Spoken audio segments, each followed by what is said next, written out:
Okay, good afternoon once again, ladies and gentlemen, and welcome back to the Bath Royal Literary and Scientific Institution's second Vienna Symposium, entitled Changing Worldview, Vienna's Contribution to European Culture, 1890 to 1935. The symposium is dedicated to the memory of our Literature and Humanities convener, Robert Blackburn, who organized the first Vienna Symposium some 2 years ago, but sadly passed away recently. My name is Andreas Wasmuth, and I'm the chair of program at the BRLSI, the convener for business and economics, and also the co-convener for philosophy. Today, we have an exciting series of talks on philosophy, psychology, covering towering figures of Viennese culture, starting with Ludwig Wittgenstein, Sigmund Freud, and members of the Vienna Circle, including Otto Neurath, whom we have already heard about in relation to social planning yesterday. But before I introduce our speaker, Stephen Frosh, I would like to thank our sponsors, the Austrian Cultural Forum, for their support and cover of some important aspects of Stephen's background. Professor Stephen Frosh is the professor in Psychosocial Studies at Birkbeck, University, London. He is the author of many books, including Hauntings, Psychoanalysis and Ghostly Transmissions from Palgrave Macmillan in 2013, and Hate and the Jewish Science, Antisemitism, Nazism and Psychoanalysis, again Palgrave Macmillan in 2005, and his most recent books are Those Who Come After, Post-Memory, Acknowledgement and Forgiveness, again from Palgrave in 2019. His current research interests are in the process of acknowledgement and recognition after social violence and in questions of social identity. Stephen is a fellow of the Academy of Social Sciences, an academic associate of the British Psychoanalytical Society, a founding member of the Association of Psychosocial Studies, and an honorary member of the Institute of Group Analysis. And finally, he's also a visiting professor at the University of Witwatersrand, South Africa, and at the University of Sao Paulo in Brazil. We're really honored, Stephen, to have you, and I'll pass over to you for what will be a very stimulating lecture. Oh, thank you very much. As ever, it's really nice to be introduced like that. It does make me think that the most likely thing to happen now is disappointment, but I will do what I can to make that not the case. I'm going to take my headphones off, but leave the microphone on, so hopefully you can hear me all right, but it will mean that if anybody kind of comes in and shouts insults at me or anything like that, I won't be able to hear them, which is, I recommend to you as a real strategy. And I also want to advertise my Sigmund Freud mug, out of which I shall be sipping water as we go through. One of the things actually about this, having a mug, is actually in a sense it's not a foolish comment. It also says something about how Freud is so well known in culture today, as for the last 100 years or so, that it's, he can be a caricature. He can be a caricature on a mug, and people know who this is. Doesn't really look like Freud at all, but people know who this is, and they know more or less some things about the person who's on that mug. And I think one issue that I think I'd like to kind of stress at the start before getting into the talk properly is just how much our culture is saturated with psychoanalysis in general and Freud in particular, by which I mean it's so much the case that we can be that we think in psychoanalytic terms, even if we don't believe in psychoanalysis at all. After all of us seem to nowadays believe that we have an unconscious life, a bit of our minds that we're not aware of, and that other people too can have aspects to their minds that they're not aware of. So, for example, if somebody says to you, you're lying to yourself, it's already a Freudian statement. It suggests that there's a bit of your mind, a bit of yourself that you don't know about, that's unconscious to you. And I think one thing to notice as I go through this talk, which is not going to be particularly about psychoanalytic concepts, but more about some of the early history of the psychoanalytic movement. Nevertheless, one of the things to notice about it is just how much psychoanalysis afflicts, infects us and dominates our world. Now I'm going to do the fancy screen sharing. So first of all, Freud himself. Freud was born in 1856. He died in 1939. His family moved to Vienna in 1860, and Freud himself, with his daughter Anna and 8 others, moved from Vienna to London in the summer of 1938 after the Anschluss, and as refugees from the Nazis. It was a very long, drawn-out process getting them out of Vienna. Freud was very resistant to it at first, and really only agreed to it after a day of anxiety spent when Anna was arrested by the Gestapo. And so what we're talking about here is a man who lived in Vienna for almost his entire life. He certainly never had time to really leave it behind him, even though he described moving to London as the opportunity to die in freedom. And the 3 years or so that he lived before he came to Vienna were also lost in his prehistory. He was Viennese through and through. Something else that I'm going to mention quite a lot in the course of this talk, and it's something that interests me greatly, is that Freud was a Jewish Viennese. And his Jewish identity was something which was always very central to him, even though he was completely atheistic and had no element of Zionist belief either. Despite that, he continued to identify with his Jewishness throughout his whole life, more and more so actually as time went on, because of the rise of antisemitism and the ferment in Germany that was appearing by the end of the 1920s, and of course, right through the 1930s. You might notice actually something very important about this. Freud, as I said, was born in 1856. The emancipation of the Jews in Vienna only took place in, I believe, 1867. So civil rights for Jews, equality for Jews in the Vienna of Freud's time actually came in his own childhood. He experienced this shift in Jewish life in that part of the 19th century. And I think that really does mark something very important about him, and probably also about some of the other Jews who've been mentioned so far in this symposium, Wittgenstein, and particularly perhaps Mahler. Again, we can come back to that, and maybe it'll be a link that we talk about later this afternoon. Now, we normally date the origins of psychoanalysis itself to about 1895. You can give or take a couple of years on that. 1895 marks the publication of what's often thought of as the first genuinely psychoanalytic work, a work that Freud co-authored with his older mentor, Joseph Breuer, a book called Studies on Hysteria. A book which has in it a wonderful quotation, actually, that I always love, which is at the end, Freud is writing this passage, and he's trying to talk about what difference psychoanalysis can make to somebody. And he says he's imagining an interlocutor, somebody who's asking him, but you say yourself that it's very limited what psychoanalysis can do.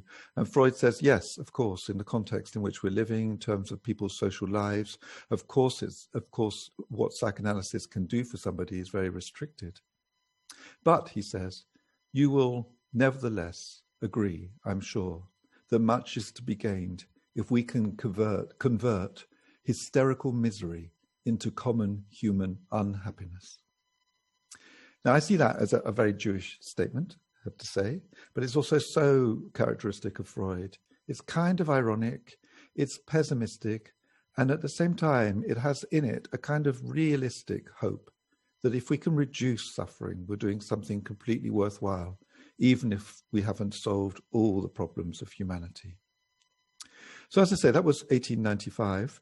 And before that, Freud had already had quite a distinguished career, although one which had reached a ceiling, as a laboratory-based researcher.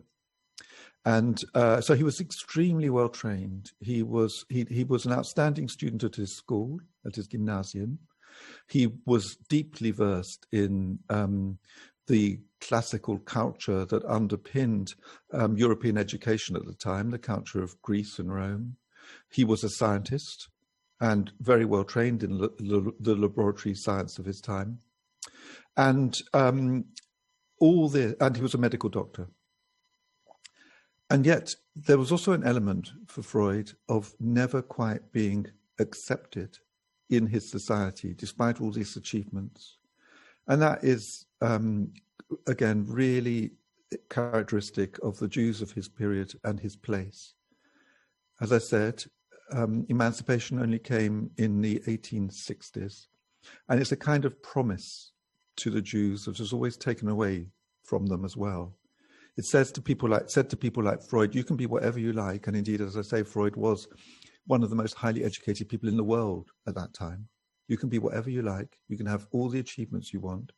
Yet there's always going to be something which is going to keep you out. There's a brilliant little analysis in Freud's book from 1920, Beyond the Pleasure Principle, of the play of his grandchild Ernst, which he had observed in 1915. He'd gone to visit Ernst and Ernst's mother, Sophie, in Germany, in Berlin. And Sophie and Freud had watched this little boy throw a cotton reel into his cot behind a curtain and pull it out again, using the words fort, da, as he did so. Well, using the sounds actually oo and ah, as he did so, which Freud interpreted to be the German word fort, go, and da, come. And this fort, da process, go and come, get away, come back, you've gone, come back to me, I have lost you, I have found you. That kind of here and there, fore and back, forward and backwards experience is not just the experience of a little boy in Berlin in 1915. It is also for Freud an indication of something which is fundamental to human life, which at that point he calls the death drive, but I won't talk about that now. A principle of return in which we keep going back to things which we have lost to try and make some good out of them, some sense of them, to recover them. And it's also a description of the situation for the Jews of Freud's period. Go away, come back, come in, get out. And for Freud, this was very important in a practical way in the second half of the 1890s, when he's beginning to work on his theory of dreams, which really marks the beginning of psychoanalysis properly, culminating in the publication technically in 1900, although it was actually right at the end of 1899, of his best known book, The Interpretation of Dreams. This book is a phenomenal book which establishes psychoanalysis as a kind of unique profession in all sorts of ways. It's a very unusual book, actually. If you think of it as a book of science, it's very odd because at its core is a set of dreams that Freud interprets in the book in order to demonstrate that dreams have meaning. And the meaning of a dream is to be understood as an unconscious wish that lies at its source. But what's really intriguing about this book is that more than half the dreams are Freud's own dreams that he subjects to interpretation, sometimes reasonably fully, sometimes in a kind of slightly hidden way.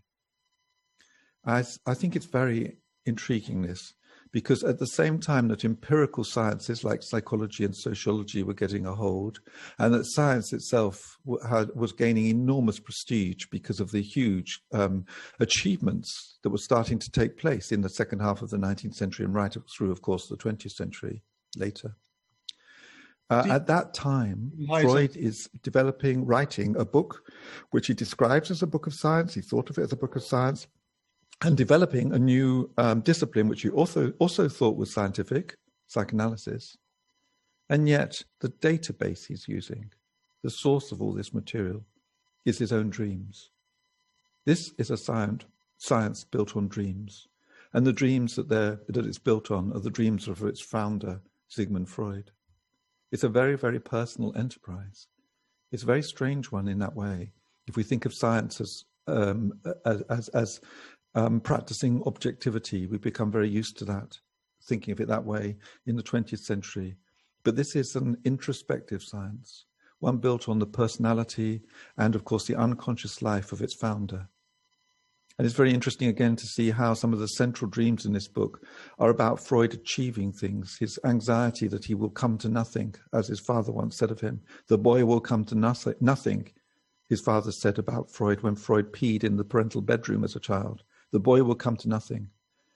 much of this book, The Interpretation of Dreams, is aimed at demonstrating to his now dead father that he has in fact come to something.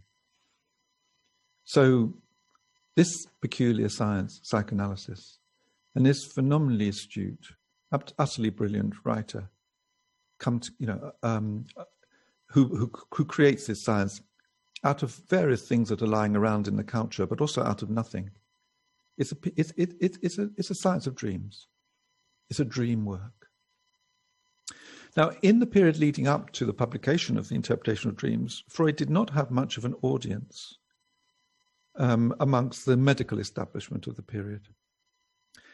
But instead, he found himself drawn into the Jewish life of Vienna, and particularly became an enthusiastic member of the Jewish lodge of Vienna called the B'nai B'rith.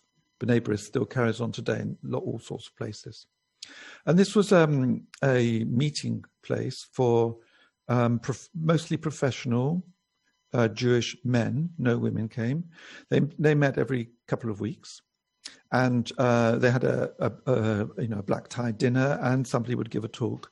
And Freud gave an extraordinary series of really complicated lectures on dreams to the Vienna B'nai B'rith, particularly around 1897, 98, 99, that period when he was working on the book, The Interpretation of Dreams.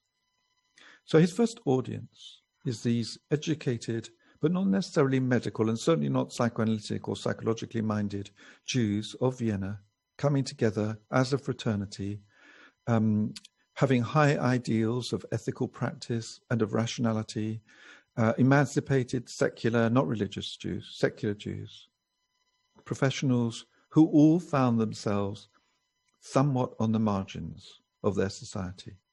That's why they clustered together as a group, these Jews. Stephen, in the Interpretation of Dreams, you can see Freud makes a lot of use of the we form, the personal pronoun, we form, we this, we that, we think this. And what you can see as you're reading this book is that we means a variety of things. Sometimes it means we Europeans, sometimes it means we doctors, we psychoanalysts, but mostly it means we Jews. Now, here's a quote from the minutes of a meeting in 1897 when Freud gave one of his lectures on dreams. The high-spirited lecture involving general human interest and the masterful presentation, which in spite of the difficulty of the subject was well adapted to lay understanding, made for a most rewarding evening. The audience showed its gratitude by frantic applause.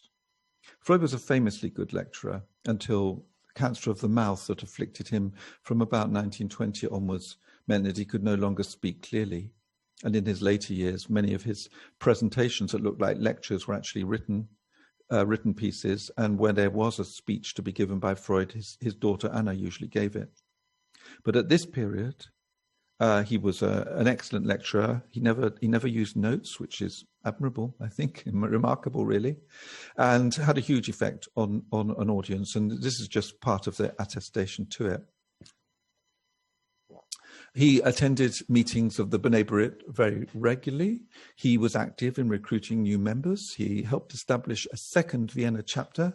He led discussions on the mission of the order, and he delivered 21 lectures to the group between 1897 and 1917, most of them before 1902, for reasons that will become clear in a moment.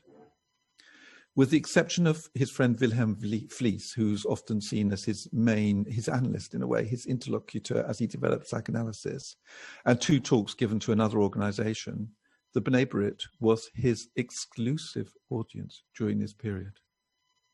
So this is something important about Vienna in this time. At this period, the anti-Semitic party in Vienna, led by Karl Lueger, was elected 3 times to the mayoralty of the city. In the first couple of times, the emperor actually prevented Lueger taking office, but by the 3rd time he was in with an explicitly anti-Semitic program. That's the context in which this is happening. And this is a genuine reason why Freud is talking to his Jewish group, the B'nai B'rith. And that's where his intellectual stimulation is coming from. And that's why writers like Dennis Klein who I've put into this PowerPoint in the second bullet point there, see the B'nai B'rith, the Jewish society there, as being a precursor of the movement of psychoanalysis. It's perhaps the beginning organization of psychoanalysis in Vienna. And Freud remained grateful to it for the whole of his life, actually. In 1926, long after he'd ceased any actual connection with the B'nai B'rith, he really stopped. In 1902, as I said, he gave a couple of later talks to it, but basically it was after 1902 there was very little connection for Freud with the B'nai B'rith. Nevertheless, he remained very grateful to it. And in 1926, on the occasion of his 70th birthday, he received a very, very nice letter from them congratulating him. And he wrote back to the president of the society, trying to think through what the B'nai B'rith had meant to him in this period in the 1890s. And this is just one characteristic quote from that longish letter. The disclosure of my unpopular discoveries led to my losing most of my personal relationships at that time. I felt as though outlawed, shunned by all.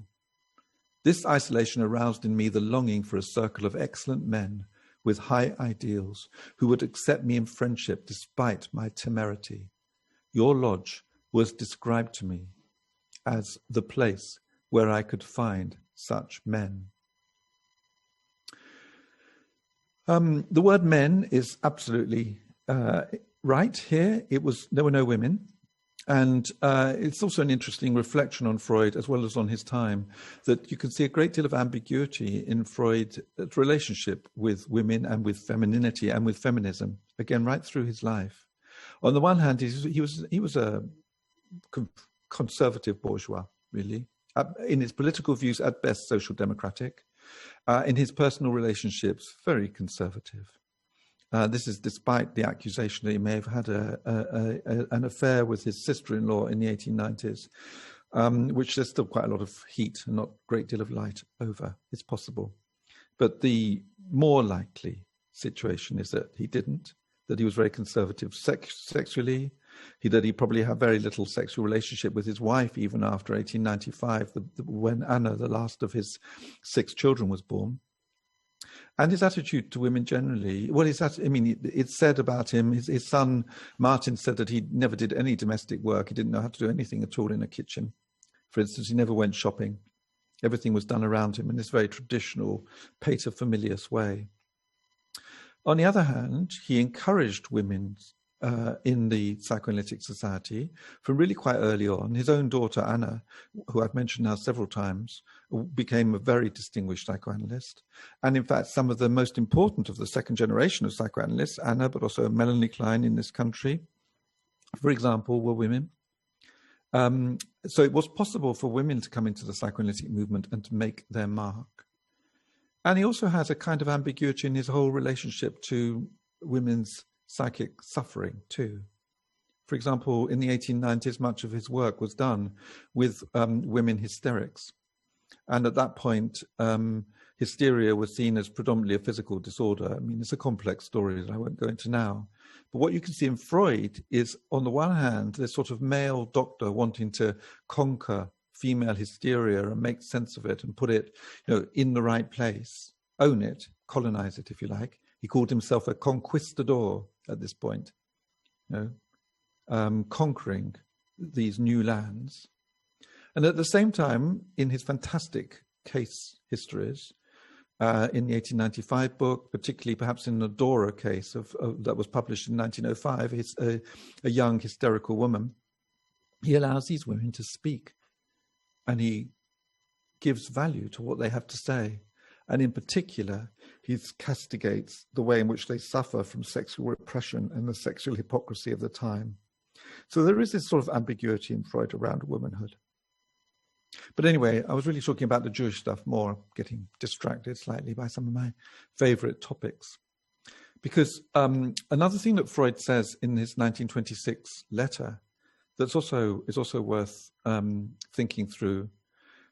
He's talking again here about what attracted him to the Jews of the time, and also indeed to Judaism, which is of course the religion of the Jews, despite the fact that he has no religious beliefs, no national identification, as he calls it. And he says, even in this circumstance, there remained enough to make the attraction of Judaism and the Jews irresistible. Many dark emotional powers, all the stronger the less they could be expressed in words, as well as the clear consciousness of an inner identity, the familiarity of the same psychological structure. And before long, there followed the realization that it was only to my Jewish nature that I owed the two qualities that had become indispensable to me throughout my difficult life. Because I was a Jew, I found myself free of many prejudices which restrict others in the use of the intellect. As a Jew, I was prepared to be in the opposition and to renounce agreement with the compact majority. The compact majority is a quote from Ibsen's Enemy of the People.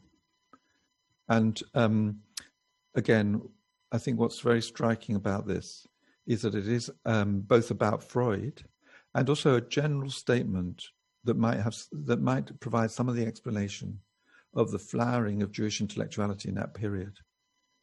These Jews, these Jewish men especially, but there were Jewish women as well, these Jews were, as I said, highly educated, really part of the culture, and at the same time excluded from it, giving them a kind of marginal position in which they could look in and see what was going on without being completely absorbed by the center that they were looking at. And because they were on this edge, this liminal space, as it's become more popular to call it nowadays, because they were in this edge-like space, this in-between space, they and because they also knew about exclusion and how hard they would have to fight against prejudice to be heard, it gave them a sort of strength, an intellectual strength, and perhaps also an emotional strength built out of a solidarity with one another. And Freud is very much kind of alert to this as he thinks back on it 30 years or so later, quarter of a century later.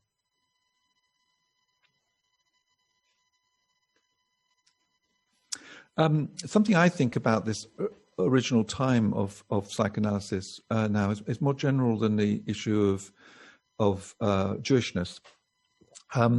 If you take the model that Freud's putting forward at its absolute most simple, and again, I apologize for not developing this in detail. I can always do that if you want me to later. But everybody knows this bit, at least, that Freud assumes a distinction between what we're conscious of and what we're unconscious of. And the unconscious is an area of great power and force within our psychic life. Always pushing, unconscious ideas are always pushing for expression. And they have to be repressed. They have to be kept at bay in order to preserve the integrity of what Freud came to call the ego or the I. You might call it the self very crudely, the conscious self. So the model is of a part of the mind which is above a line that we're aware of, and a part of the mind that's kept below that line, kept under. And this imagery in which something that's in the depths is pushing through all the time and threatening to destroy what's on the surface, to overturn the world, is precisely the imagery of revolution. And it's very common in the overall cultural experience of the period we're talking about, the late 19th and early 20th century. Remember the first Russian Revolution in 1905. It was a failed revolution, but it had an enormous impact in terms of people's awareness, cultural awareness, that something might be brewing in the depth, that if it couldn't be kept at bay, would change the world utterly. And of course it did in the 1917 Bolshevik Revolution, eventually. It's also there in the visual imagery of the time in art. If you could think of, for example, one way in which you could think of Cubism perhaps is that it brings to the surface the things which are usually kept under. Certainly that's true of some of the music emerging out of Vienna in that period. Schoenberg, I heard a bit of the Mahler Schoenberg talk last night, and it was really interesting. And Schoenberg's Erwartung, for example, right at the end of it, I think this is 1908 or 9. I'm sorry if I've got the year wrong. Right at the end of it, Schoenberg brings all the repressed tones, all those things which don't belong, out into the open so that the musical space is saturated with all the possible notes that there could be. It's like everything that's underneath has come into the surface. And the same thing is true elsewhere in literature, for example, slightly later with Joyce. The things which are normally not spoken of are now come out on the page. So all I'm saying here is that I think that this psychology that Freud invents is a psychology of revolution, of disruption. It describes a process. Freud is not a revolutionary politically, but it describes a process in which there is a surface that defends itself against the depth. And this defense is precarious, and it can produce symptoms, and it can be self-damaging. And there's something about the stuff in the depths, in the unconscious, that's more pure, if you like, certainly more forceful, certainly more alive than what we're left with on the surface. At the end of this slightly long bullet point quote, I point out that Freud wanted to head the chapter on therapy in the interpretation of dreams with the caption "Flavit et dissipati sunt." He blew and they were scattered. And this is, of course, obviously an image of revolution. Just going to see what I'm doing for time. Okay, this is likely to go on a bit too long, but I will cut it short if need be. Now, I've mentioned a few times 1902. And 1902, perhaps because Freud had finally been given the title of professor in the university in Vienna, visiting professor effectively, an honorary title, which had been denied him definitely through anti-Semitism until that point. So he was feeling a bit more confident. His books were being published. Interpretation of Dreams have been published, Jokes and Their Relation to the Unconscious, The Psychopathology of Everyday Life. He was soon going to publish his absolute classics on three essays on sexuality, and the Dora case, hugely creative period in his life. And in 1902, he founds what he calls the Wednesday Society, which is literally what it says. A group of men come together on a Wednesday after supper to meet in Freud's rooms to discuss this emerging new science, psychoanalysis. And I've listed there the original people, there are only a few of them: Max Kahn, Wilhelm Steckel, Rudolf Reitler, and Alfred Adler. Adler became the first of the major dissenters from Freud later on, but at this point they're starting to meet. And and soon they're joined by others. One to mention is Max Graf, who was a musician and whose son was the famous Hans of the Little Hans case that came out later on, a few years later, 1909, I think, in which indeed Graf treated his own son for the boy's phobia, horse phobia. Under Freud's guidance, Graf treated him, making little Hans the first child analysand. Anyway, something to notice there is that although the first group were doctors, as it expanded, more and more non-medical people joined. And this was really important. It was because it freed psychoanalysis from being a branch of medicine, at least at that point in its development, and instead made it open to all sorts of philosophical, cultural, literary, anthropological influences. And you could see that, for example, by 1912, a bit later than this, Freud and others have founded a journal called Imago, which is specifically about the application of psychoanalysis outside the clinic, the non-medical application. They were always fascinated with mythology and anthropology and so on, and literature right from the start. So psychoanalysis, despite having originated with a doctor, Freud, was never a solely medical profession. Here's a nice description of what would happen from Elizabeth Rudinesco, who's a pretty unreliable but very evocative commentator on Freud and others. She's got a brilliant biography of the French psychoanalyst Jacques Lacan as well, always worth reading. During a short pause, they drank, so there would be a talk, and then during a short pause, they drank black coffee and ate delicious cakes. Then they plunged into, so this is definitely Vienna, isn't it? Then they plunged into interminable discussions, smoking cigars and cigarettes all the while. It was forbidden to read a paper written in advance, and no woman came in to disturb the banquet at which Freud was, in spite of himself the secular prophet. Sorry, just looking for something. Now,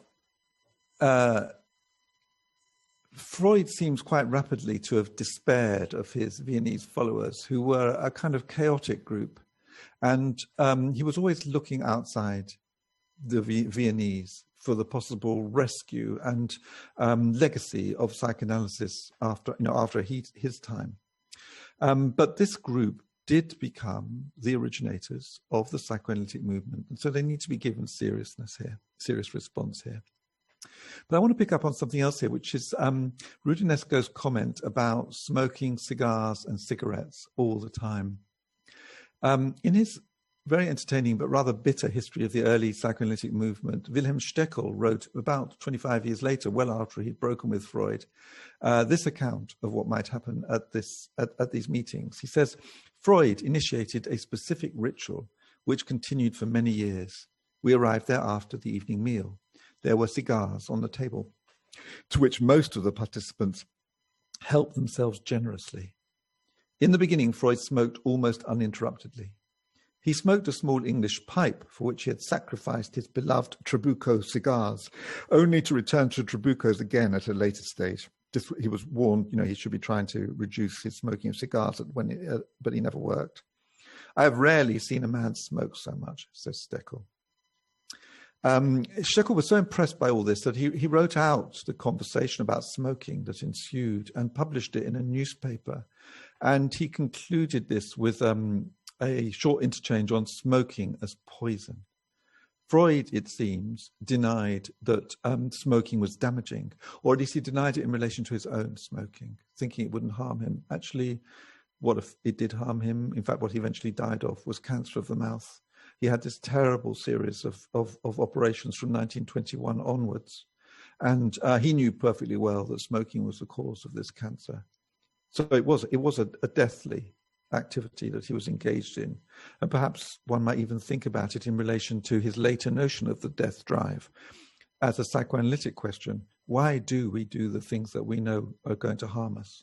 Why are we so attached to what destroys us in the end? Well, for Freud, this was definitely smoking.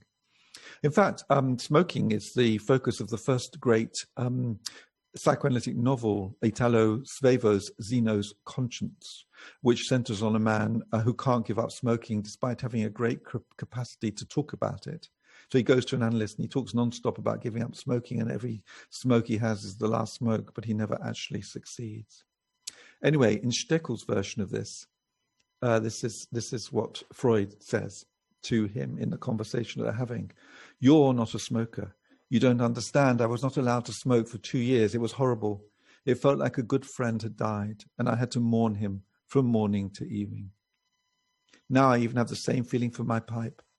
She is a good friend of mine, my counselor, my comfort, my guide, who smooths my way. One of the things that always entertained me about this is that there's a letter by Freud, 1922, to to Lou Andreas Salome, in which he's talking about how much he misses his daughter Anna, who's away for a while on a holiday. And then he says to her, he'd long been sorry for Anna for still being at home with us old folks. However, if she really were to go away, I should feel myself as deprived as I do now, and as I should do if I had to give up smoking. What matters more to him, his beloved daughter Anna, or his cigars? I mean, I've always been interested in the smoking thing. I don't smoke myself and never have, and never felt any desire to do so. But there's a very intriguing comment by Freud from later on in the 1920s to Ernest Jones, who I'll mention if there's time in a few minutes. I'm going to run out of time. Okay. Anyway, who was at that point the president of the International Psychoanalytic Association and the British Psychoanalytic British Psychoanalytic Society. And Jones is a bit distressed because Freud is a believer in telepathy. And Jones has been trying to establish psychoanalysis with the medical establishment in Britain as a legitimate science. And it worries him that Freud comes out saying he believes in telepathy, that it's going to make the whole thing seem like clownish and quackery. And Freud says to him, don't worry, dear Ernest. If anybody asks you about my belief in telepathy, just say it's a personal affair, like my smoking and my Judaism. And what I love about that comment is that it really seems to me to get to the heart of something about the sort of affective, kind of emotional state of psychoanalysis. It's got something slightly disreputable about it in this context. It hides behind smoke. Smoking is disreputable. It's got an element of occultism in it, telepathy, and of course it's Jewish. And all these things are seen by Freud as a personal affair. Now, I take that as an ironic statement. What is psychoanalysis if it's not about personal issues? Indeed, I already said that the origins of psychoanalysis lie in Freud's personhood, his dream life.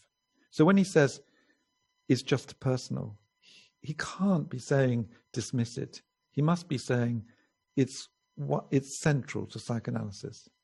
Telepathy is central, Jewishness is central, even smoking is central, because inside this smoke, there is something hiding that has to be hunted out. Occultism, actually, as in telepathy, was really significant. And there was a great deal of interest in occultism in early psychoanalysis. Jung, in particular, did his doctoral thesis on occultism. In the late 19th century, you'll be very aware, I'm sure, of the how people were intrigued by seances, by mesmerism and hypnotism, by questions of suggestion. The Society for Psychical Research emerged in Cambridge in the 1890s to try and engage in scientific study of occult phenomena.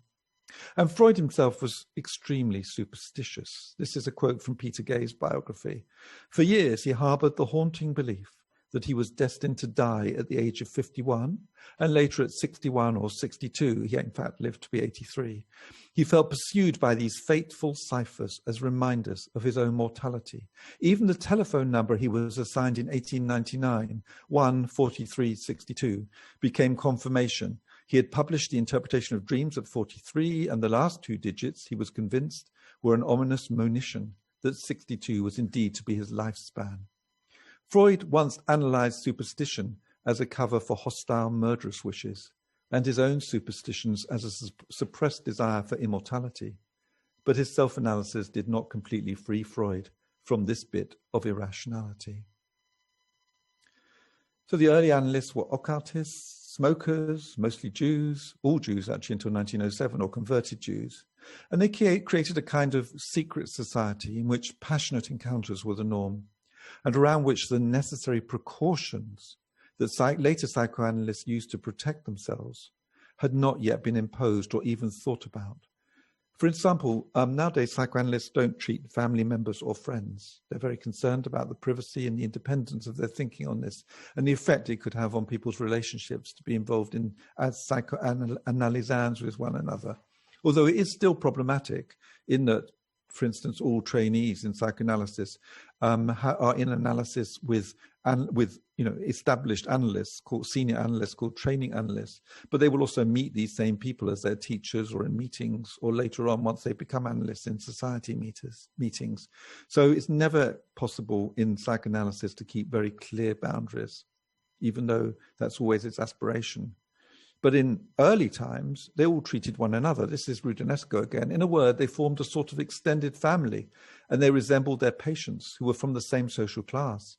A number of them were in treatment with Freud for their pathologies, and several began to treat their own family members, or else sent them to see Freud or one of their colleagues. Spouses, lovers, and sisters thus became patients and later therapists. As for the children of the members of this first circle, they were the first to experience the Freudian treatment, which some of the disciples began to practice in 1904.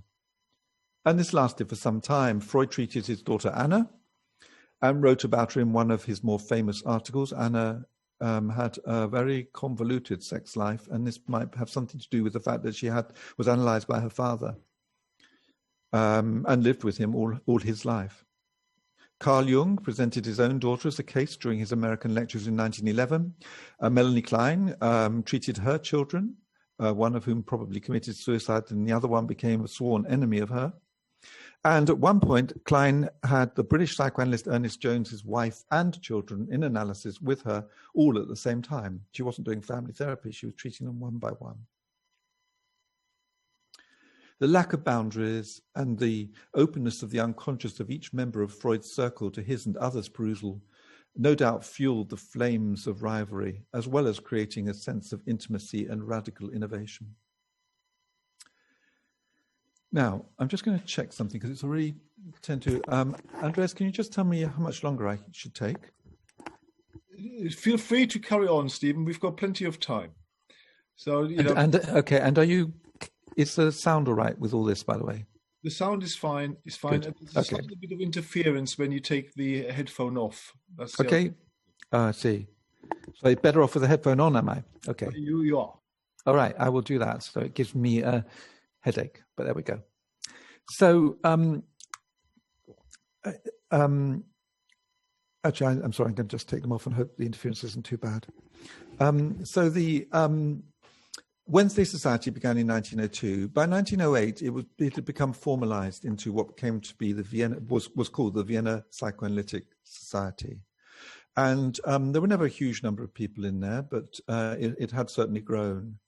It had grown sufficiently for there to be a first international gathering of analysts taking place in Salzburg at that time. And I've put up here just the flyer that Jung wrote for this, which basically says that since Freud's followers are scattered all over Europe, it's been suggested our first meeting should take place, after the Congress for Experimental Psychology in Frankfurt. And so everybody came to that. And in fact, there were about 40 people who attended it. Most of them actually were from Vienna or Zurich. I think 28 of them came from Vienna or Zurich, Zurich being where Jung was, and of course Vienna being where Freud and his group were. Though there were some important people from elsewhere, including Ernest Jones, who I've mentioned, and even New York, Abraham Brill. Freud at that Congress delivered his paper on the Rat Man, one of his most famous cases, an obsessional patient who had sadistic sexual fantasies, and it seemed like he spoke for 5 hours. I think by 1908, people were starting to ask not just about the concepts that were developing, but how you might do a psychoanalysis. And the Rat Man was the first case that Freud had, the first case presentation which really tried to show the actual workings of an analysis. And so people were very, very eager to hear him speak on that. And as I say, it seems like he spoke for a very, very long time. Following this, the international movement grew. I'm not going to talk about lots of people in this. There were quite a lot of different ones. Adler, as I said, was there and left by about 1911. Splitting with Freud over the question of the central role of sexuality. Adler thought that what he called a will to power was much more important. But also amongst this early group, briefly to mention Ernest Jones, because he had a very important role to play later on in getting Freud out of Vienna, and indeed rescuing analysts from Europe as Nazism took hold. And he was also the first major proper biographer of Freud with this really important trilogy that came out in the 1950s. Something that I've liked, though, about him, I mean, he's a complicated figure, Ernest Jones, and in some ways a disreputable one. And some of the things he did are probably unforgivable. And there were accusations of sexual molestation about him early on. He had to flee to Canada at one point before the founding of psychoanalysis proper in Britain. But still, he was also at times heroic, particularly in the rescue of Jewish analysts from Europe in the 1930s and finding them places to go around the world. So a really complicated person. At one point, he described himself as the Shabbaskoi to the psychoanalysts. So the Shabbaskoi is a non-Jew who does things for Jews on the Sabbath that Jews are not allowed to do. For example, if you forget to turn on your lights, if you're Jewish, you forget to turn on your lights. You're not allowed to do that on the Sabbath. So you can the Shabbos Goy will come in and he will turn them on for you. And I think it's a very interesting description because it's not a religious one. Of course, these psychoanalysts weren't religious Jews, but what they were constrained, restricted in important ways by their Jewishness. And Jones saw himself as kind of helping them, noticing what they couldn't do and doing it for them, which again is very instructive about the mores of that time and the increasingly potent, the increasing potency of anti-Semitism as it grew again right through the 1920s and 30s. But let's just spend a few minutes before I stop on Jung, because in many ways Jung embodies the tensions within early psychoanalysis and also throws some light on this sort of Viennese psychoanalysis that I guess is the main focus of this symposium.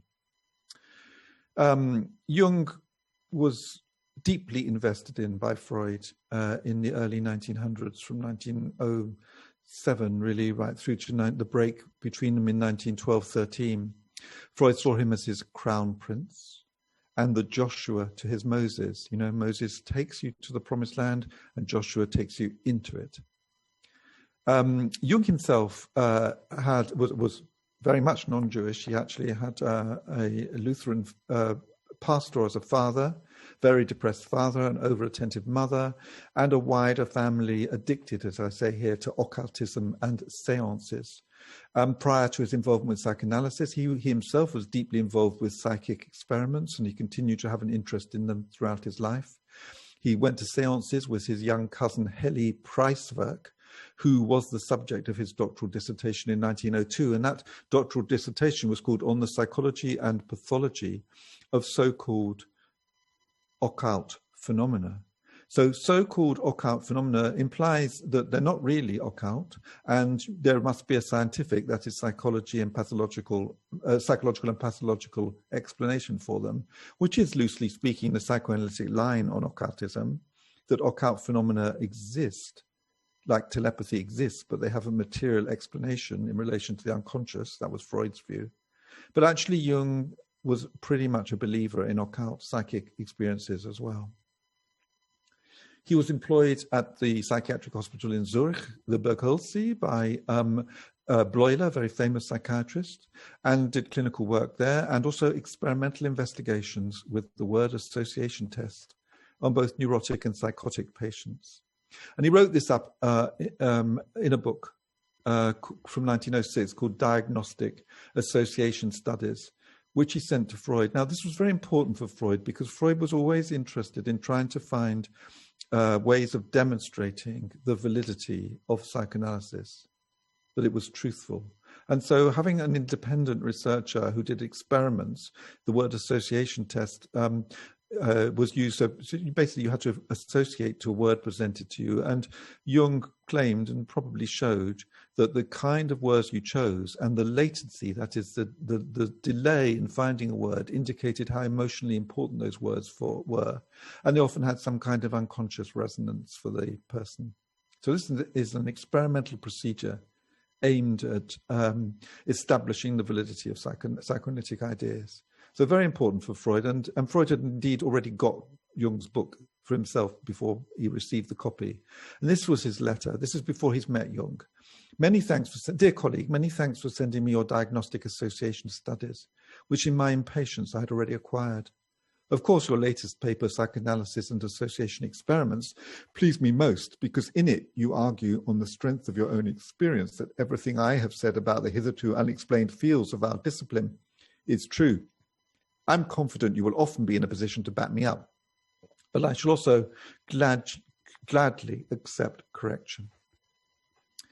Now, there isn't time to parse this closely, but even though it's a short letter, you can see perhaps how revealing it is.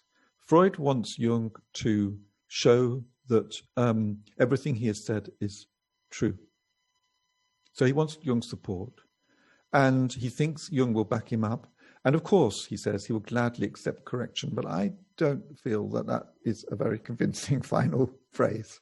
I shall also gladly accept correction. Freud was not very good at accepting correction. He was very good at changing his own ideas over time and absorbing the views of others later, but he wasn't very responsive to people saying he was wrong. Jung, this was one of the issues that arose between them, but really right at the start you can see some elements of it, because even when he's being friendly, Jung writes to Freud, still 1906, we do not see eye to eye on certain points, and he tries to explain why, and he says amongst these points, my upbringing, my milieu, and my scientific premises are in any case utterly different from your own. I think George Macari, who wrote a book called Revolution in Mind about this early history of psychoanalysis, really gets this right. He puts it like this: different upbringing, different milieu, different scientific premises. In that mouthful, Jung pierced to the heart of the differences between the Zurich and Viennese Freudians. One group was Jewish, the other Protestant.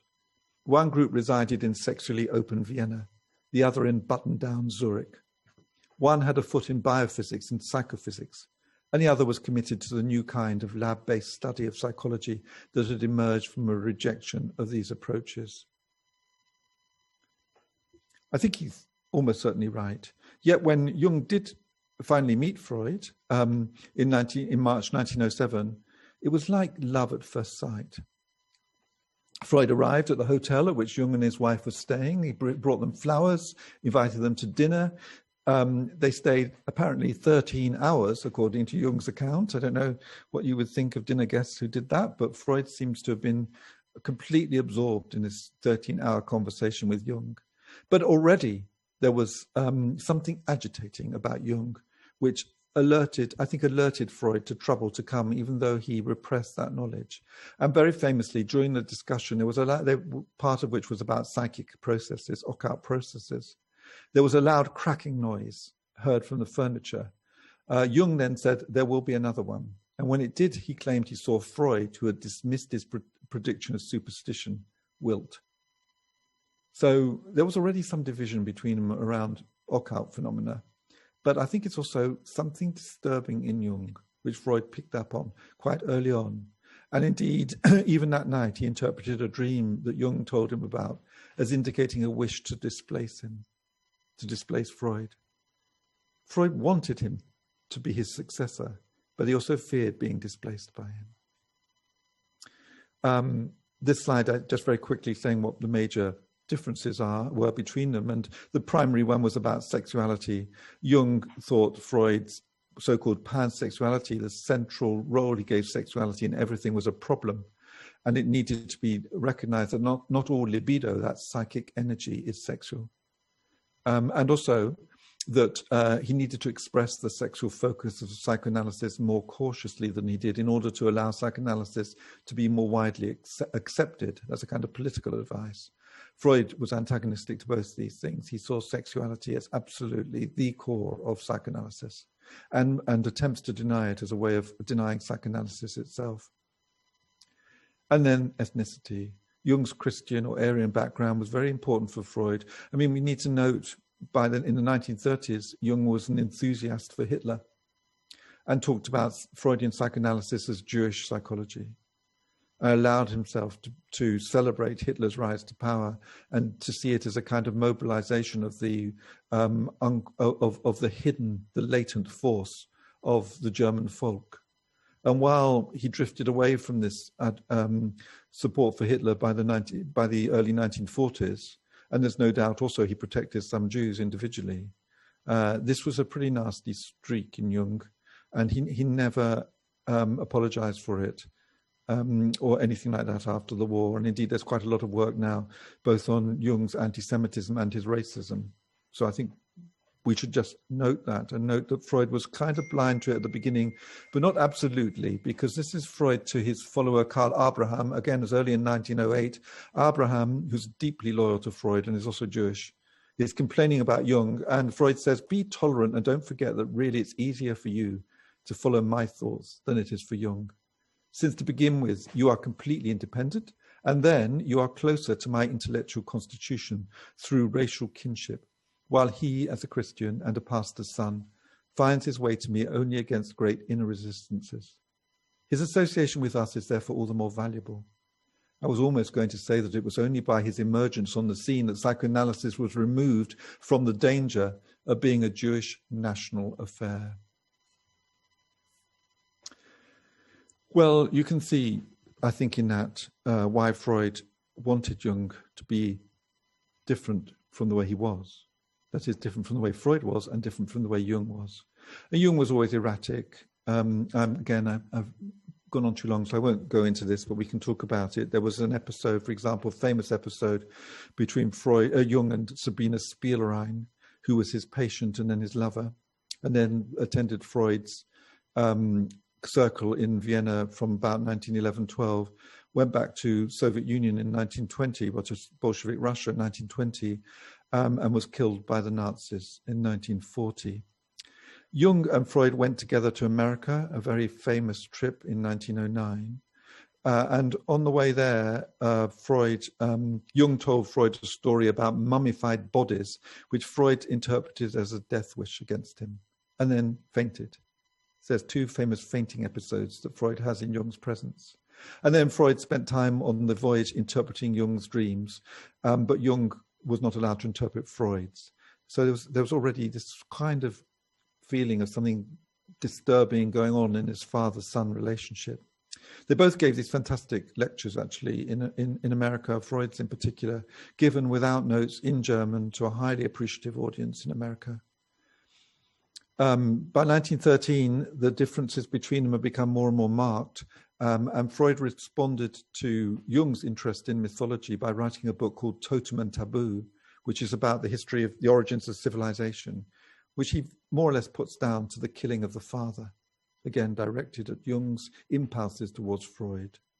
And in a discussion around this, which is actually about the Egyptian pharaoh Akhenaten, who had overthrown his father's religion yet again, Freud fainted, again seeing this as personal, and indeed Jung had to carry him into another room. And then I'm going to finish with just these fantastic letters between these two. I'll just read them very quickly. In December 1912, Jung is writing to Freud about the acrimony that's occurring between them, and also about Adler, who has now broken away from the Freudian movement. And he writes to him saying, "Even Adler's cronies do not regard me as one of yours," when he actually meant to say one of theirs. Freud then writes back, "Are you objective enough to consider the following slip without anger? Even Adler's cronies do not regard me as one of yours. Yours, nevertheless, Freud." Jung then explodes. "Your technique of treating your pupils like patients is a blunder. I'm objective enough to see through your little trick. You go around sniffing out all the symptomatic actions in your vicinity, thus reducing everyone to the level of sons and daughters who blushingly admit the existence of their faults. Meanwhile, you remain on top as the father, sitting pretty. You see, dear professor, as long as you hand out this stuff, I don't give a damn for my symptomatic actions. They shrink to nothing in comparison with the formidable beam in my brother Freud's eye." These are two great psychologists writing to one another. Freud, "It's a convention among us analysts that none of us need feel ashamed of his own bit of neurosis. But one who, while behaving abnormally, keeps shouting that he's normal, gives ground for the suspicion that he lacks insight into his illness. Accordingly, I propose that we abandon our personal relations entirely. I shall lose nothing by it, for my only emotional tie with you has long been a thin thread, the lingering effect of past disappointments." And Jung, 5th of January 1913, "I accede to your wish that we abandon our personal relations, for I never thrust my friendship on anyone. You yourself are the best judge of what this moment means to you. The rest is silence."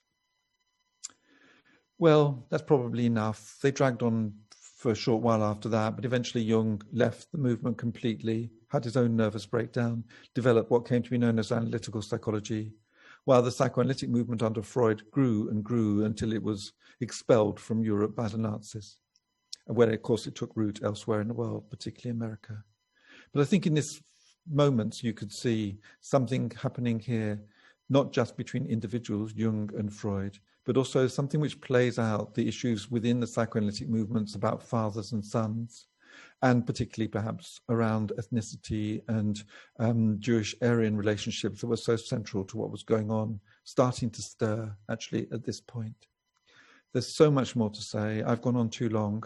I think I'd simply note that psychoanalysis is probably, well, Freud is probably one of the most written about individuals of the 19th and 20th century.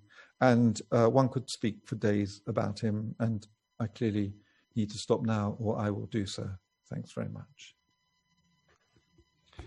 Well, what can I say, Stephen? I mean, what a tour de force. You could say stop. You should have stopped earlier. No. I think it was a tour de force and a real psychoanalysis of the man himself, his relationships, and the environment that he found himself in. So I think that's great.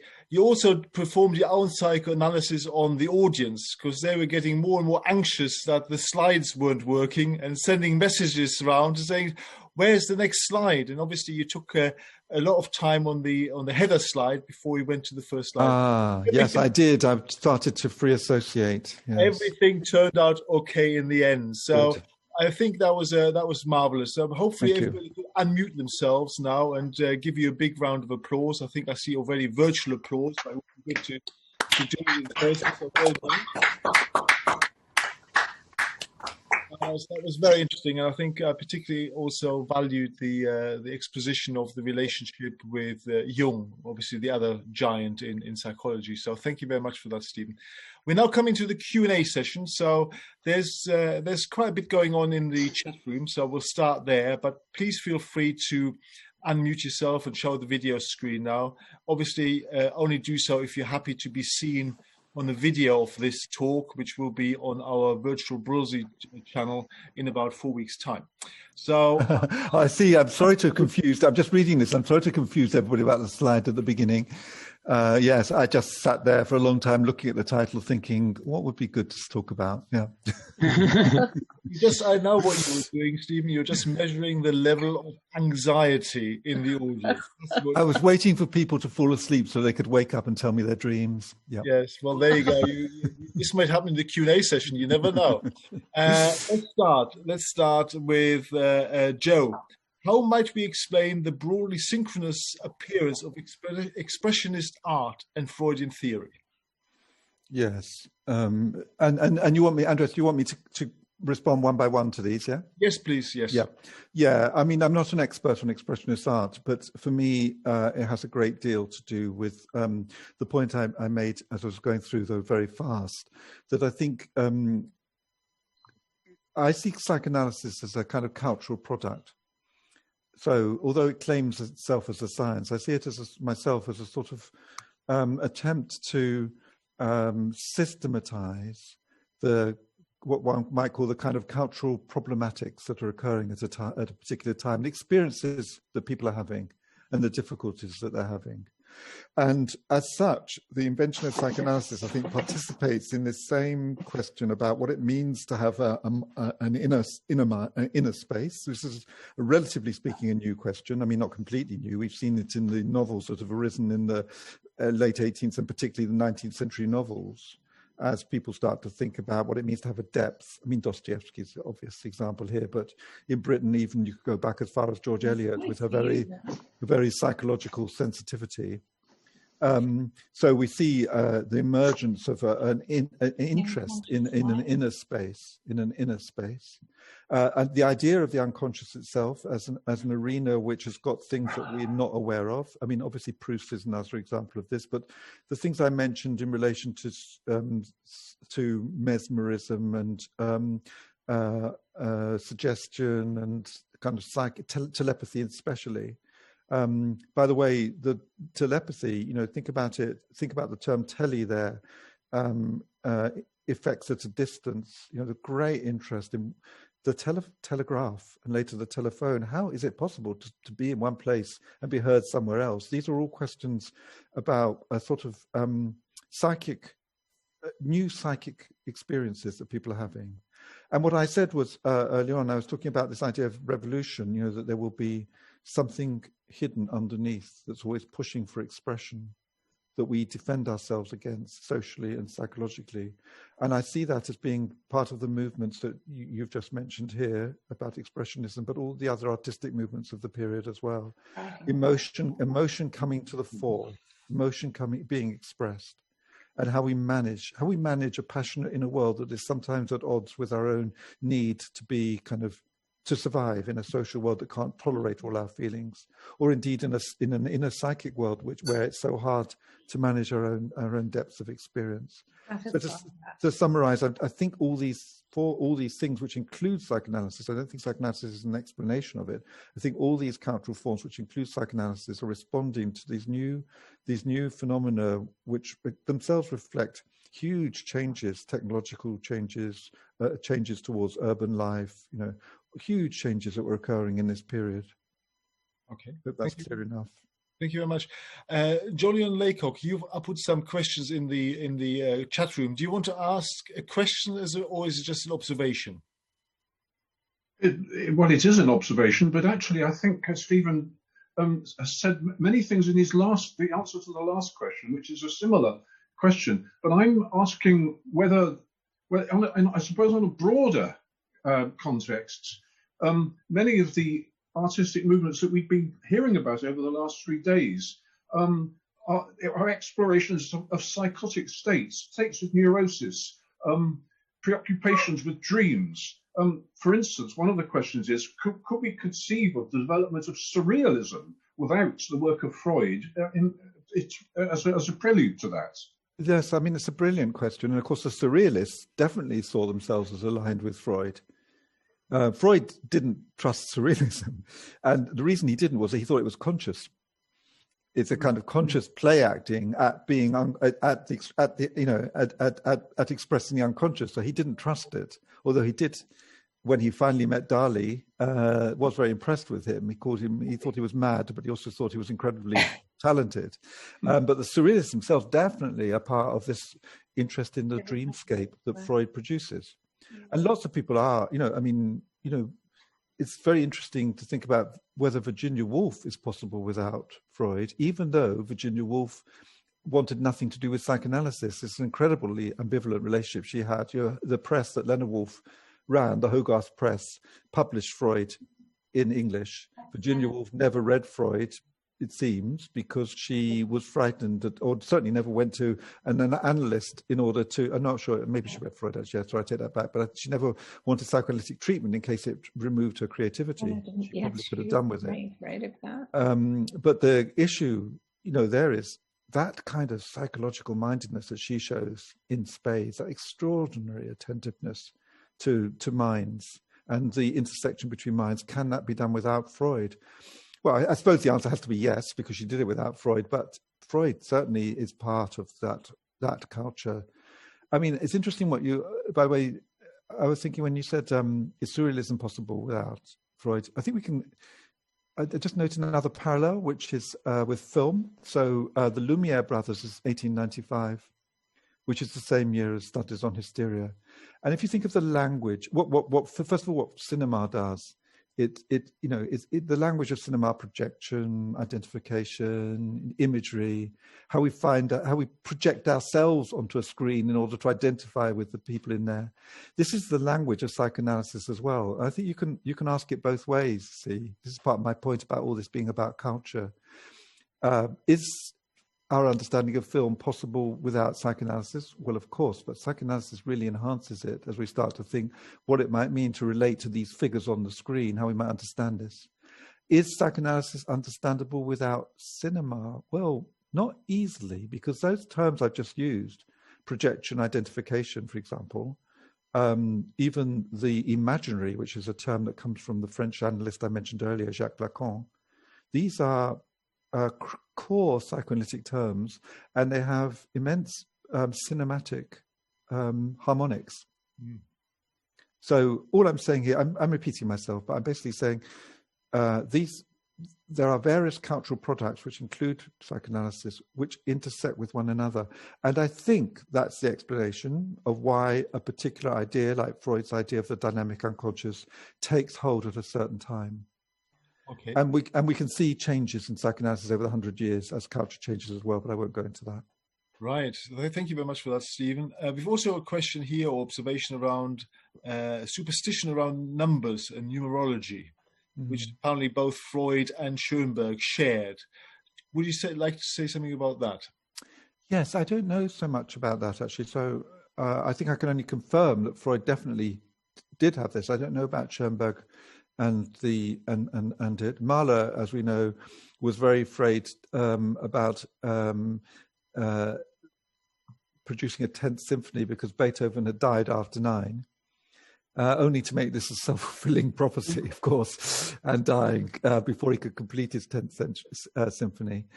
So it seems to have been quite a widely shared issue. And there are people who think Freud was interested in gematria, which is the Jewish mystical approach towards the manipulation of letters and numbers. But I don't honestly think there's much evidence for that. Again, I don't know enough about this. I won't try and answer it more than to speculate that there might have been something quite widespread about this fascination about numerology in this period too, because we can see several of these great thinkers having the same neurosis. I think Jolyon is actually raising his hand. Just a point of information. There is no Opus 13 in Schoenberg's output. And there was a particular date that he didn't want to go through because he thought he was going to die on that date, which was calculated by a numerological process. And I believe he did die very close to that date, as it happened. But I'm not sure of the detail. Well, this is a real parallel with Freud. I gave you that quote from Peter Gay about, he thought he was going to die when he was 61 or 62. And yeah, I mean, it's really interesting that, yeah. Well, it must be going back to the psychology of Pythagoras. Some 2,000 years before, where everything is number. Right. Robert, you have a question. Well, it's just a comment on the phobia of the number 13, which Schoenberg had to a severe degree, because when he was writing, he avoided using the word 13. If he got to 12, he then put 12A and went to 14, apparently, during his written works. And it might be something to do with that he only had a 12-tone scale, I suppose. Although, again, it's interesting because 13 is not a suspicious number in Jewish thought. And Schoenberg, as you know, converted from Judaism. And then he didn't really have to do this technically, but converted back again to Judaism. So I wonder if he dropped his superstition at that point. No, it severely affected him all his life. Really, it's been a recent article in the British Journal of Psychiatry deals with it. Yeah, no, that's really interesting. I didn't know that. It'd be worth looking. It's the last edition. What would a 13? What would a 13-tone scale look like? I wonder indeed, Stephen. We do have something in common. I noticed that you are a member of the Institute of Group Analysis. And one of my first psychotherapy supervisors was somebody called Wally Yoffe. Oh, really? Yeah. Uh-huh. So, who was, I think, the senior member of it. One other comment is Mike Snelling commenting to everyone, is there anything scientific about what Freud said? Oh, yes. And I think the whole thing. I think there probably isn't. If you take the Wittgenstein approach to what logic is about, but that doesn't mean to say it's irrelevant. And I'd quote somebody like Karl Jaspers, who tries to point out that we should try to be logically coherent and use intellectual understanding, but we have to have emotional empathy as well, which may preclude logic in some ways. I wonder if you would comment on that. Yeah, it's a very complex question. Again, it's a huge area, this issue of, first of all, what is science? Of course, that's a massive area in itself. Lots of disagreements about what should count as scientific. And then secondly, whether psychoanalysis is scientific. So as I've been talking about Freud, I first would assert Freud thought it was. Freud thought he was doing science. Now, whether he was or not is a debate, but he thought he was. And indeed, in his new introductory lectures, which date from 1933, he has a lecture. He never gave us a lecture, but technically he called it that, called The Nature of the Weltanschauung. Weltanschauung is a worldview. And he argues that psychoanalysis has no Weltanschauung of its own. It participates in the scientific one. That's what it's about. And Freud definitely was a product of the Enlightenment. He had certainly had this idea that science would triumph and that people would gradually give up their illusions and be able to, we would aim to move towards a more rational world. And in many ways, that's the aim of psychoanalysis as well. Again, in 1933, there's a very famous comment of his, in fact, it's at the end of that same lecture I just mentioned, where he talks about the aim of psychoanalysis. And he says, where id was, there ego shall be. It is a work of culture, like the draining of the Zuyder Zee. And so id is the sort of area in which I'm being very crude here, I'm afraid, but the area in which the unconscious resides. And ego, of course, is the sort of more conscious, controlled aspect of the psyche, the self-singularization. So the theme that he's working on there is the idea that which is, forceful, irrational, unconscious, like the sea, could be by psychoanalysis, is the aim of psychoanalysis, but also by civilization, work of culture. The sea gets drained and then you can use it for what he calls work and love, for building society. And that's the role of psychoanalysis as well. It's to take what's irrational and to give us greater control over it. So his principles there are, he would say, he did say it, you know, that they're scientific principles. In 1895, he also, he's developing something which was only, he gave up on and was published only well after he died, called the Project for a Scientific Psychology, where he's trying to work out the neurology that might lie behind a kind of psychoanalysis that's emerging. And even in his wildly speculative, so absolutely brilliant book, Beyond the Pleasure Principle, where he introduces the idea of a death drive that many people object to, he's still trying to think biologically, whether or not you think it's good. So that's the aspiration. Is psychoanalysis scientific, though, whether or not Freud wanted it to be? Well, people still argue about that. Some people are clear that it's not, because it can't be tested in the way using experimental methods, and because it's too protean, it keeps changing its shape. Others say, well, look, what do scientists do? They observe something, they record it as accurately as they can, they test out hypotheses to see what will affect it and whether it, you know, what fits and what doesn't, and they revise their theories accordingly. And psychoanalysts do the same thing. When people come and lie down on their couch, they listen, they try and make sense of what they're hearing, they give an interpretation which is like a hypothesis, they observe the response, they change their interpretation, and so on. Does it matter? This is a question. What is psychoanalysis? Is it a scientific approach to regulating our understanding of ourselves, or is it a way of somehow deepening the imaginative facility that we have in which we come to meet one another and ourselves? It's a really, you know, I mean, I'm going to resolve it now, but it's a hugely interesting kind of debate, and it does, I think, do one thing which is worth thinking about. I mean, for Freud, knowledge was emancipatory. If you know something, you're freed. That's true of the society as a whole. If we could be, for example, he thought religion was an illusion. He has a book called The Future of an Illusion, and his aim is, in this book, to explain religion so we are no longer constrained by it. So knowledge will make us free. And that's true at the level of the individual as well. If we know ourselves better, we will be freer. So that's his aspiration. Now, I'd say that that's an aspiration shared by the humanities and the sciences at their best. Okay, thank you very much for that, Stephen. It's good that we found some synchronicity between Robert and yourself, and also some synchronicity in Weltanschauung, because that was going to be my question before we get to Mike. And I basically posted, I wonder what psychoanalysis found in a bourgeoisie society whose whole worldview, or Weltanschauung, collapsed as a result of World War I. Oh, it's huge. It's absolutely massive what he found. I mean, I think that completely undermined Freud's faith in the possibility of reason triumphing. Yeah. And, you know, at the end of World War I, so during World War I, Freud is starting to write about depression. There's a really wonderful and extremely important paper, which was published in 1917, but written a bit before that, called Mourning and Melancholia. And I don't need to talk about the paper, you can just hear in the title what his concern is there. And then by 1920, he's invented this idea of the death drive, which although he doesn't necessarily mean it immediately like this, it becomes an emblem for destructiveness.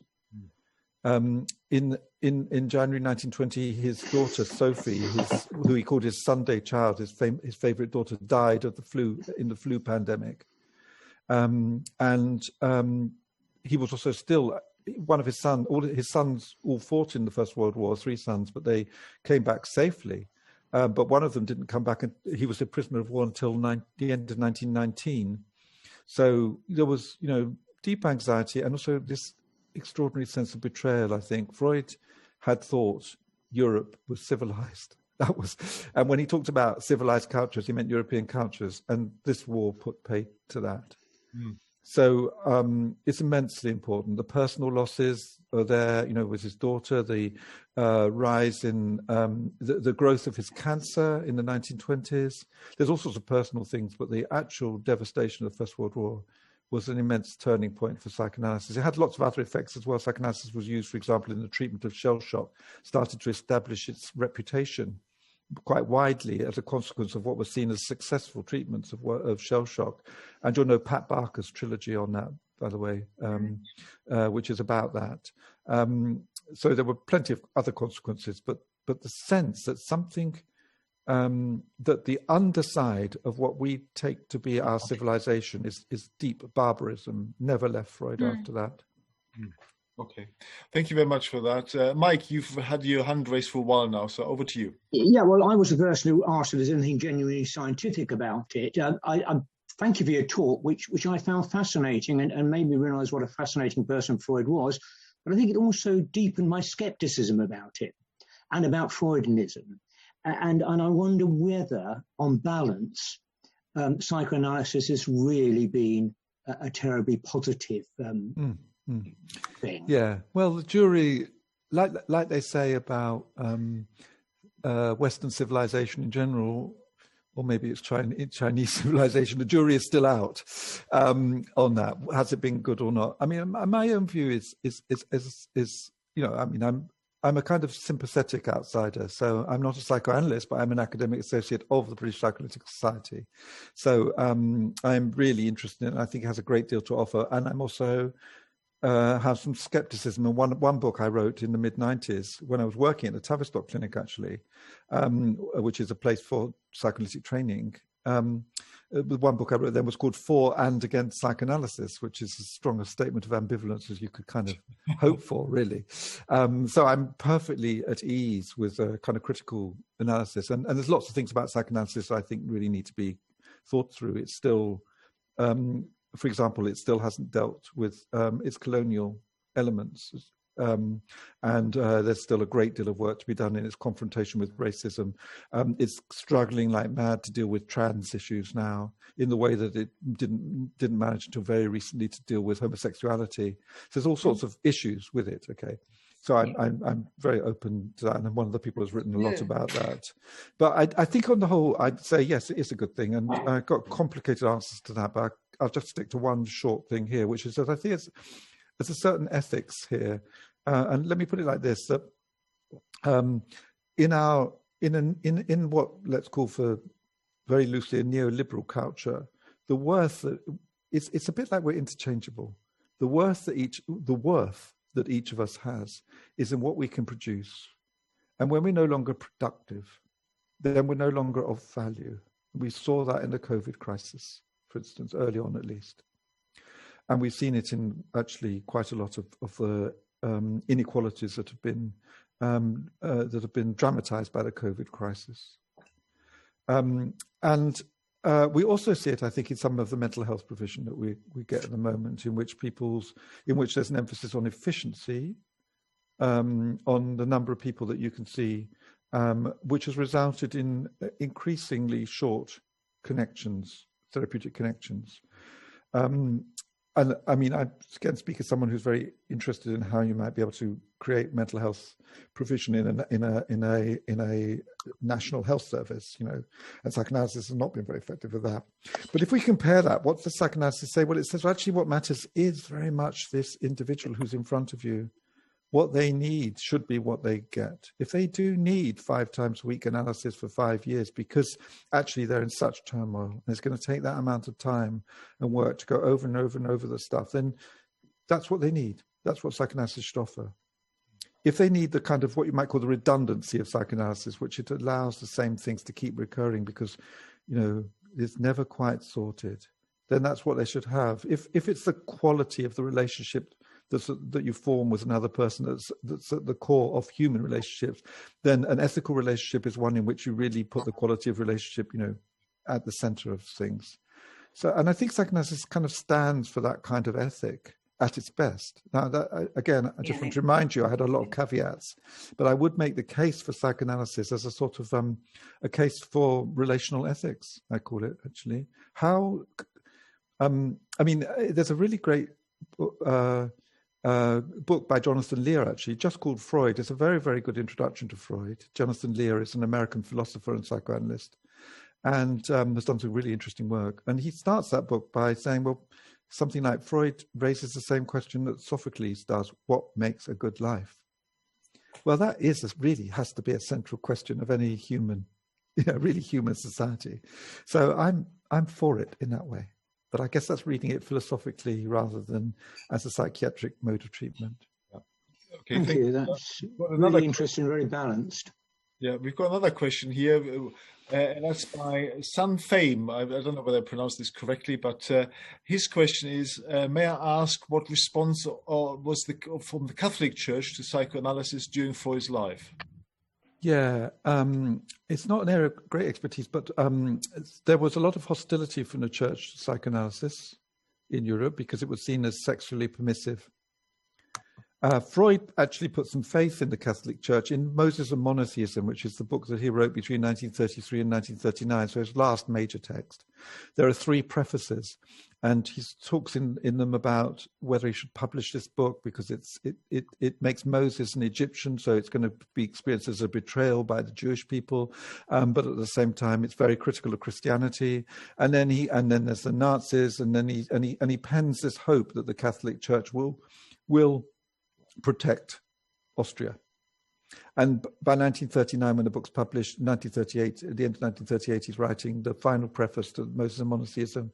He's given up hope of the Catholic Church. So he, interestingly, from his side, he still had some thought that the Catholic Church might be a force for good. From the Catholicism side, it's been a very mixed story over a whole century, actually. But in terms of, because in some places like Latin America, the Catholic Church has actually, at times, really used psychoanalysis and seen it as a way of promoting familial values and the regulation of sexuality, which is quite interesting. That was true in Brazil and Argentina, for instance, and was a reason why psychoanalysis there did quite well under their dictatorships. It was also a troubling thing. But in terms of Freud's lifetime, the Catholic Church was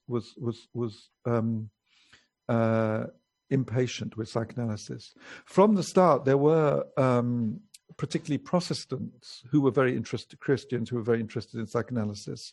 And there's very interesting correspondence between Freud and some of them. And of course, Jung, as I mentioned, was the son of a Christian pastor and had religious experiences of his own. But I think it was drawn more to Protestantism than to Catholicism. Freud thought Christianity was a regression. Right. In Moses and Monotheism, he says, what was the great attainment of monotheism under the Jews was the election of an abstract God who you had to use your mind to approach. You couldn't see him, this God. And he thought that this is part of his patriarchal thinking. Freud thought that this was a move forward in civilization from the maternal impulse, you know who your mother is because you can see who you're born, people can see you being born, to the paternal impulse, which is always about reasoning, working out who the father is. And he saw that as a move forward because it's about the use of the mind. And he thinks the same thing about Jewish monotheism because of the ban on images. And then Christianity comes in. It's a religion of the Son. It's got all sorts of things about guilt in it, but in one aspect at least, it's a regression because Catholicism in particular relies on images so strongly. It's a religion of the mother. It's maternal religion. Great, with all the emphasis on Mary, and the iconography of Christianity is seen as something by Freud that, as I say, backs away from the austerity of the monotheistic God that the Jews have invented. So that I don't think would have recommended him too well to the Catholic Church. Thank you for that. I'm sure we're all going to be waiting for afternoon tea now. We've been going for quite a while. Now, I'll make the next one in the chat room, the next question, the last one. And I think it's quite a poignant one because it brings the whole thing up to date. And that is by Jane Johnston. She's asking, Freud expressed the zeitgeist in an age of anxiety. Do you recognize the same feelings happening here and now? Oh, absolutely. Can I just comment? It's so nice to have So a comment that it's so nice to have a question coming from a woman as well, as all the questions up to now have been from men. So just an observation. The age of anxiety, yes. First of all, yes. The simple answer to that is yes, huge anxiety. And if you think about the question, the term security, how much people talk about security and insecurity, security of all sorts. How do we make ourselves secure? How do we provide security? How do we make the internet secure? How do we make our bank account secure? Mm-hmm. All these sorts of questions about what it is to be secure and insecure. I think it's very evocative of an age of anxiety. which does link us back to the turn of the century, I think, turn of the 19th to 20th century. I mean, just very quickly, though, I think that quite a lot of things have shifted. I mean, you know, in Freud's day, the anxiety was about being overwhelmed from things inside us. And so that's the early psychoanalysis about how do you manage your repressed desires. Post-Second World War, it becomes about finding a location in the world. So there's questions about group analysis, for example, as was mentioned before, arises mostly post-Second World War. Family therapy arises, and psychoanalysis changes as well to be interested in the relationships that we have with one another, not just with what relationship we have with our inner worlds. What does it mean to have a secure, mature relationship with another? And I think that's a response to the losses, particularly of the Second World War, and the damage that we experience ourselves doing. You could even see the British welfare state actually arising in the 1940s as a kind of reparation for the damage that we did during the Second World War, and the recognition too that we continue to do damage to ourselves. So the welfare state, you could see, of course, it's got lots of political sources, but it's also an act of reparation, and that's and in the psychoanalytic theories of that time, associated with Melanie Klein, there's a great emphasis on this idea of depression and reparation, what we do to make up for the loss and the damage that we've caused. And then in the late 70s and 80s, there's great interest in narcissism, television culture, images, mirroring, puffing oneself up.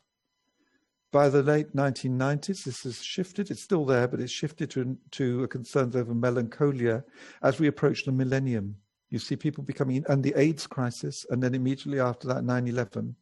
You see, again, a great emphasis on what it might mean to feel deeply, feel these losses deeply. AIDS was very important in this.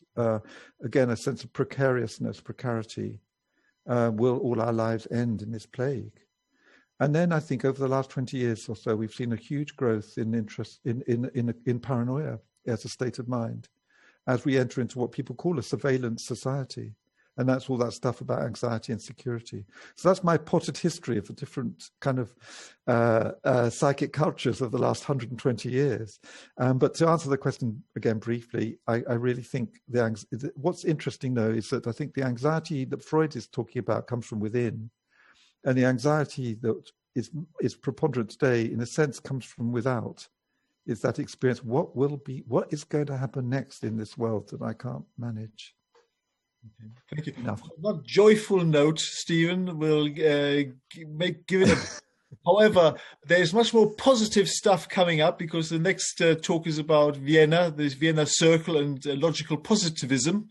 So I'm sure we're ending the whole thing on a positive note, so to speak. But thank you, Stephen, very much for a fantastic presentation and fantastic Q&A session as well. So perhaps we can all unmute ourselves once again just to show our appreciation for Stephen. So thank you very much. Yeah. Thank you. Okay. So see you later. Yes, Stephen is back later on for the plenary session at 6 o'clock. And I hope most of you will be back for the 5 o'clock session on the Vienna Circle. I shall see you all then.